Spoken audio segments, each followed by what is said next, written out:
नमस्कार दोस्तों। आज हम एक ऐसी अद्भुत कहानी सुनने जा रहे हैं जो हमें बताती है कि धन की देवी माँ लक्ष्मी ने एक रहस्यमय पक्षी उल्लू को ही अपना वाहन क्यों चुना।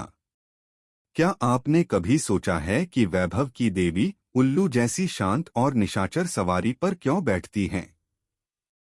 पौराणिक कथाओं के अनुसार जब इस विशाल संसार की रचना हुई तो सभी देवी देवताओं ने अपने अपने कार्यों के लिए वाहनों का चुनाव करना शुरू किया।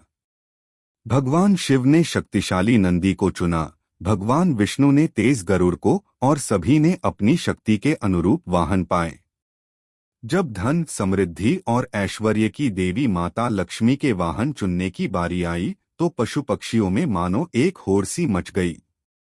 घोड़ा अपनी तेज रफ्तार का गुणगान करता, हाथी अपनी राजसी शक्ति का और मोर अपने अद्वितीय सौंदर्य का। हर कोई बस एक ही बात कह रहा था, हे देवी, आप हमें चुनिए, हम आपको सर्वश्रेष्ठ सेवा देंगे। माता लक्ष्मी मंद मंद मुस्कराईं।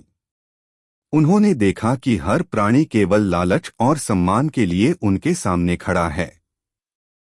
देवी जानती थीं कि धन और ऐश्वर्य का सही उपयोग केवल शक्ति या गति से नहीं होता, बल्कि उसके लिए चाहिए होता है बुद्धि और विवेक। देवी लक्ष्मी ने सभी को शांत किया और एक शर्त रखी। उन्होंने कहा, मैं हर साल कार्तिक मास की अमावस्या की रात को पृथ्वी पर आती हूँ।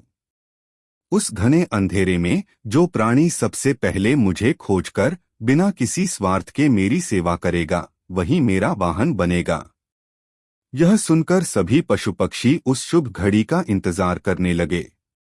जब वह रात आई, दीपावली की रात, तो चारों ओर भयानक अंधकार छाया हुआ था। घना अंधेरा ऐसा कि किसी को कुछ दिखाई नहीं दे रहा था। सभी जीव जंतु मां लक्ष्मी को ढूंढने की कोशिश कर रहे थे, पर उनकी दृष्टि ने उनका साथ छोड़ दिया था। लेकिन एक प्राणी था जो इस अंधेरे में भी बिल्कुल स्पष्ट देख रहा था।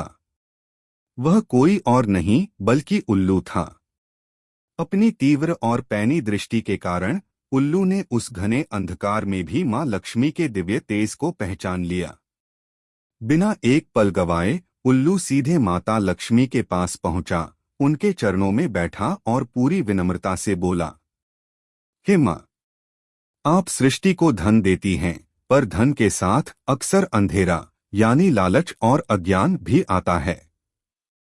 मेरी आंखें रात के अंधेरे में भी देख सकती हैं। मैं आपका वाहन बनकर हमेशा सबको यह संदेश दूंगा कि धन के मोह में अंधे न हों, हमेशा ज्ञान की रोशनी में रहें।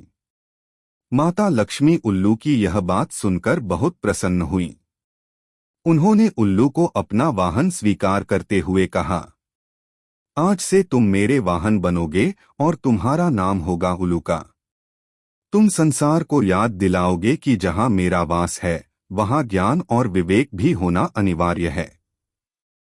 यदि मेरे भक्त मेरी दी हुई संपत्ति का प्रयोग बुद्धिमानी से नहीं करेंगे तो वे उसी तरह भटकाव में पड़ जाएंगे जैसे तुम दिन की रोशनी में भ्रमित होते हो। तो दोस्तों, यही कारण है कि उल्लू मां लक्ष्मी का वाहन है। यह हमें सिखाता है कि पैसा जरूरी है, पर उससे भी ज्यादा जरूरी है उसे इस्तेमाल करने वाला दिमाग। इसीलिए दीपावली पर मां लक्ष्मी के साथ साथ ज्ञान के प्रतीक उल्लू का भी सम्मान किया जाता है। अगली बार जब आप उल्लू को देखें तो याद रखें, वह केवल एक पक्षी नहीं बल्कि बुद्धिमान धन का प्रतीक है। आपको यह कहानी कैसी लगी? हमें कमेंट करके जरूर बताएं। चैनल को सब्सक्राइब करें और यह ज्ञानवर्धक कहानी अपने दोस्तों के साथ शेयर करें। मिलते हैं अगली कथा में।